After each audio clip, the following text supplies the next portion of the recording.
we're going to start to peel back the layers of Steve and Susie's story. We're going to explore how they handle this disparity, what it means for their relationship, and how, despite everything, they found a way to connect and respect each other's journeys. Because Thrivers, that's what love, understanding, and real growth are all about. Hey Thrivers, welcome back to your go-to spot for all things life, love, and pushing the boundaries. Today, we're diving into something that hits close to home for many of us. It's about what happens when you're on a blazing trail of personal growth and learning, but well, your spouse, they're just not on the same wavelength. You know the feeling, right? Perhaps, am I speaking to you? Because you're just here, you're charging ahead, you've got books, you've got podcasts piling up. Your mind is buzzing with ideas and inspiration. But then there's your other half. They're just comfortable and cruising along at their own pace. Let's be real. It's frustrating, but it's also part of a life that we need to learn to navigate, especially in our closest relationships. Hi, I'm Amy. I'm so thankful that you're here. Welcome back to Couch Time. And today I'm going to do things a little bit differently. I am going to tell you the story of Steve and Susie, we're going to call them. And I think that if you're a high achieving learner, an elite performer, and you have a spouse that's not, like, sometimes it can be easy to judge them or to think that they're a little bit less than, or they're not moving at the same rate as you are, right? And that could get really frustrating. It can feel like there's this big divide happening when really, if you're watching me on video, my hands can't figure out which way to go. When really they're just kind of keeping a normal pattern of life, and you're like going up like this. You're just like skyrocketing, right? So that's where that divide comes in. I think you're going to be surprised as what I'm going to tell you today. Are you ready to dive into our story? Let's pretend you and I are having coffee together. Well, I would be having tea or water, most likely water. You get me a sparkling water with lime, we're in. Add Topo Chico brand, I am there. You can have all the coffee you want. Okay, but let's pretend that we're having a drink together at the coffee house. And I started to tell you a little story. I'm going to tell you a story about Steve and Susie. So imagine this. Steve is all about growth. He's constantly looking for the next challenge, the next lesson. I want to pause and say this for a moment. This isn't really gender specific. Honestly, this is kind of me in my house sometimes, and I would be Steve for sure. But we're just going to go with the story. Okay. Got it? Got it. Okay, good. Let's think about Steve's nightstand. It is a mini library of self-improvement books. His podcast app is a smorgasbord of personal development and leadership channels. He can't get enough of it. Then there's Susie. She's content with the here and now. She finds joy in the small things, in her daily routines. And her idea of a perfect evening is a cozy night in, maybe rewatching her favorite sitcom for the 1000th time. And honestly, she's really happy with that. But let's get real here. Steve can't help but feel like he's running a solo marathon. He sees the world of potential and change, and he can't understand why Susie isn't right there with him sprinting towards the finish line of her personal betterment. Like, let's go. But guess what? There is a flip side. Susie sometimes feels like Steve's constant striving for more, wanting to learn something, leaves little room for appreciating the now, the life they've built together just as it is. So it's a clash of not just interests, but of life philosophies. These are core values, my friends. Being a lifelong learner and having an achievement mindset where we're constantly learning, constantly striving, constantly wanting to better ourselves is a core value. So you're hitting different life core values and philosophies. And that is where the real story is going to begin. Because it's not just about hobbies or interests. It's about how two people who share a life can navigate the waters when their currents are moving in different directions. We're going to start coming up to peel back the layers of Steve and Susie's story. We're going to explore how they handle this disparity, what it means for their relationship, and how, despite everything, they found a way to connect and respect each other's journeys. Because thrivers, that's what love, understanding, and real growth are all about. Let's get back to story. Steve, he's always chasing the next big thing. He's reading, he's learning, he can't sit still. But Susie, she's more chill. She's happy with her things, her routine, her comfort zone. Now, here's where they bump heads. Steve's saying to her, "Come on, Susie, there's so much out there to learn and to do." And Susie's like, "Whoa, back up the truck. I'm here. I'm good. I'm happy." Steve thinks she's missing out. Steve thinks she's missing out. But Susie is feeling like he's never just here with her, never present. So what do? They love each other. Definitely, that's clear. But they're on different pages. And it's not about changing each other. That will not work. Perpetual problems never go away. And this is perpetual because why? We're hitting their core values. It is going to become about getting and understanding where the other person is coming from. As we do this and work through this process, Steve starts to see Susie's side of things. He starts to understand her being content. That is not her lacking drive, which is what he initially thought.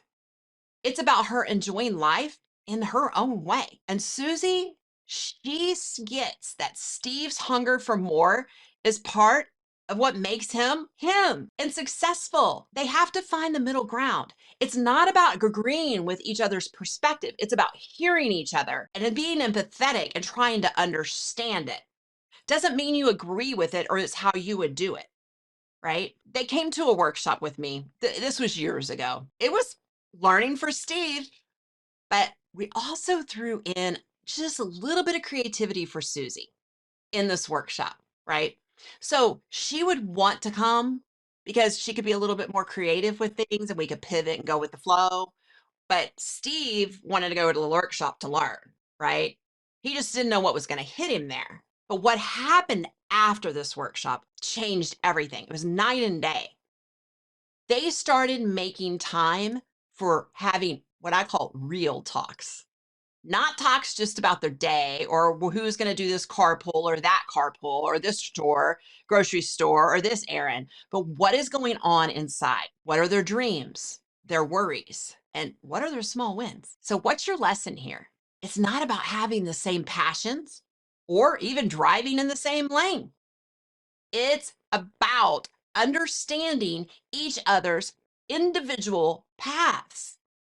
It's about those moments where you find something that just clicks for both of you. Remember, everyone grows in their own way. Your spouse is likely growing in ways that you can't even imagine.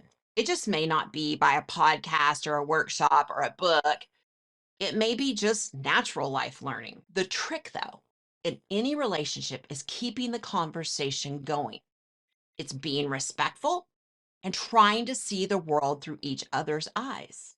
Steve and Susie are figuring things out, right? They seem to be.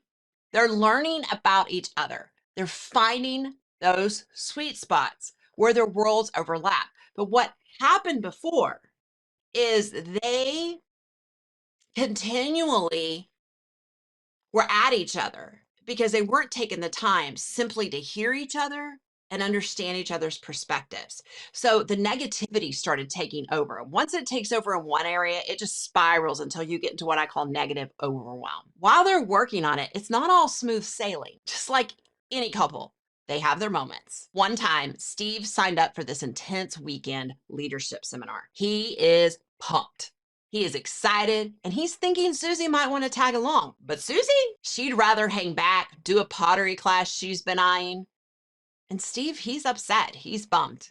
He feels like he's going on this journey solo. And Susie, she's planning a quiet weekend, but deep down, there's this little voice wondering if she's holding Steve back, not being into all that go-getter stuff. She's wondering if he will end up growing so far apart from her that now she's getting scared. But here's the thing, it's only about simply giving each other space to be who they are. Steve can go to a seminar. He can come back with all of his ideas. And Susie, she got this beautiful pottery piece she made, something she's very proud of. And then they share their experiences over a dinner together or in bed, generally interested in what the other one has to say. You may not be interested in pottery, and she's definitely probably not interested in your personal development thing. But do you actually listen to each other and show you're interested by actively listening, or are you looking at your phone over here? Do you have a blank face where you're just going, uh-huh, mm. That's not actively listening. It's also not about one-upping each other, but sharing a part of your lives that makes them and you. It makes them them. So it's like this. Relationships aren't about fitting into each other's boxes. It's about building a bigger box together where all these different sides of you can both exist. It's about celebrating these differences, not just tolerating them. So, your takeaway, give your spouse the room to be themselves. Quit beating them up about it. Quit thinking negatively of them. They're not you. And I promise you, you do not want a clone of you in this relationship because that's going to be a whole lot of other problems. Be curious about their passions, even if they're not your cup of tea. You don't have to be on the same page all the time. It's about writing your story together with all the twists and the turns.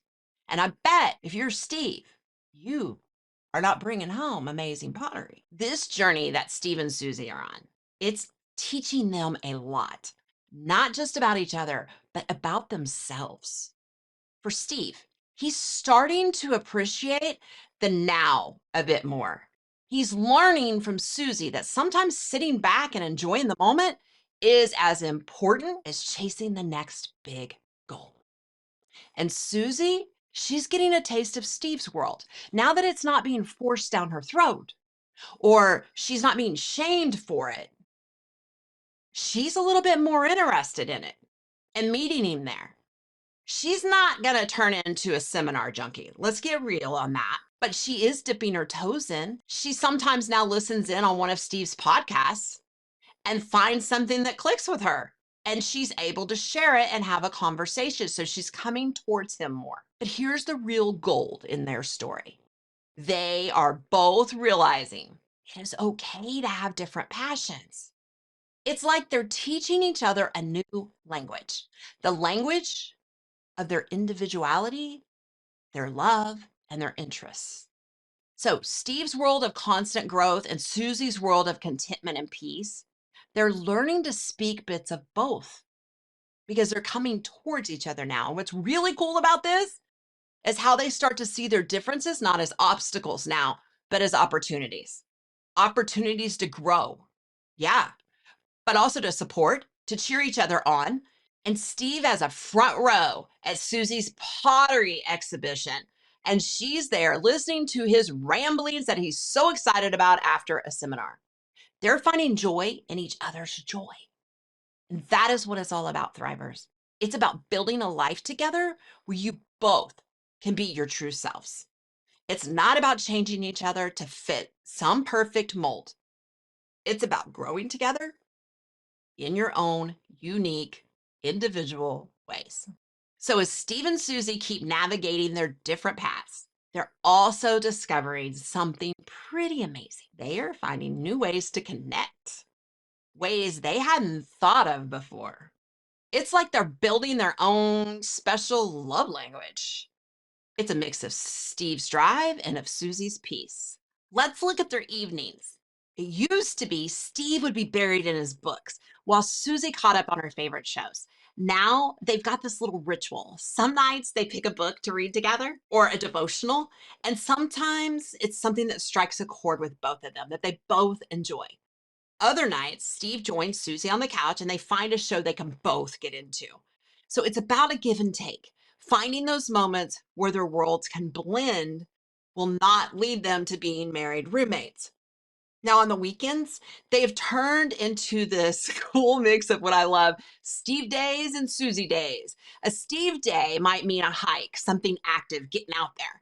A Susie day is a little bit more laid back, a lazy brunch, a stroll through an art fair, reading together on the couch if that's what they want, or watching a show. They're not just living side by side. They are trying to weave parts of their lives together. But at the same time, they each have individuality, right? Where they go do things on their own. And this is what I love about marriage, because if you're not on video, I'm gonna try to describe it. So one hand is Susie and one hand is Steve, and I'm gonna kind of join them together. You remember the here's the church, here's the steeple, where all the people go thing. I don't know how we'll do our, you may not be getting that. But anyway, we're gonna put them together. But you're gonna have like in the crevices of your fingers, a little bit of space for each of you. And then you come together in the middle where your fingers are kind of latched, but they're not all the way in, like up against each other, grasping. That's called enmeshment. That is not good. That's toxic. Or you're not coming all the way where you're a little disjointed and married roommates, right? You've got a little bit of individuality, but you also have something together. With this story of Steve and Susie, it's a lot like life, isn't it? And your differences don't have to be these exact same ones, but we all have them. But when we fight to be agreed with. We fight and argue to make somebody like us. Not like us, but to, well, that too, but to become us, to do things the way we want them to do it, to do things like us. And in the beginning, we get together because of our differences. And then all of a sudden, we want everybody to change. Well, that doesn't exactly work. So you have to have differences in who you are, but it also is full of chances to embrace the differences instead of trying to get them to go away. Otherwise, you just end up with a clone of you. And I promise you, that's not good. So it's just about trying to figure out how you can get your differences to weave together a little bit more. And that will bring actually your relationship a little bit different. So, what's your takeaway, Thrivers? It's that being in a relationship isn't about losing who you are, it's about growing you who you are together, celebrating each other's individuality and finding joy in your journey. We only get one life. Now, that joy, wherever it takes you. And Steve and Susie just happen to have a sweet spot right now. And that's where they started to see the differences. The very things that seemed like they were pulling them apart are actually now what's flipped to make their relationship stronger, because each one of them has what they need. And together, they are more balanced, they're more complete. And let's take a random Tuesday evening. I thought this was so good. Steve's buzzing on, just gib gabbing about his new leadership strategy he read about. And Susie, she's listening. She's all ears because she doesn't, not suddenly into leadership theories, but she just enjoys seeing him so lit up. And he's also learning to slow down and savor the quiet moments with Susie and just appreciate her calm, her stability. So now they're finding joy in each other's worlds, not by changing who they are, by expanding their own depth of each other and their things that they know. So now they're not just growing as individuals, but they're also growing as a couple. And now it's brought them closer instead of apart, and it's made their bond stronger. But let's be real. It's not like they have everything all figured out. You know, I'm all about real talk. No couple ever does. There are days when Steve still wishes Susie would share his enthusiasm for the new self-help book he's got on his nightstand. And there are times when Susie just wants Steve so much to sit back and enjoy the present today without always looking ahead. But you know what? That's just part of their journey that makes their relationship real. But the key is they keep talking, they keep sharing, and they keep trying to understand each other. They celebrate their wins, they learn from their mistakes, but they keep moving forward together, not pulling apart. So, Thrivers, as we wrap up today, in a relationship, it's not about being the same. There's no clone. It's about respecting and supporting and loving each other for who you are. It's about finding those moments, big or small, where your worlds just align, and in those moments where they don't. So it's about understanding, about giving each other space just to be your true selves. So Steve and Susie's story is just a reminder that love is about embracing each other's uniqueness. It's about building a life where you both can thrive in your own special ways. And with that, we're at the end of our coffee table chat for today. And if you like this or know somebody else that could use it, sharing is caring. Sharing is love. Could you please share this with someone or go rate us, because that makes a big difference to have rating and reviews. I would really appreciate it. If you have a content idea for something you would like to see or a question for me, just ask Amy. So amy@amywine.com. You can email me anytime or find me on social and DM me. Instagram and Facebook is amywineco. Find me there. Until the next time, Thrivers, keep growing, keep loving, and keep embracing your journey with your spouse. Until next time, let's keep thriving together. Talk soon.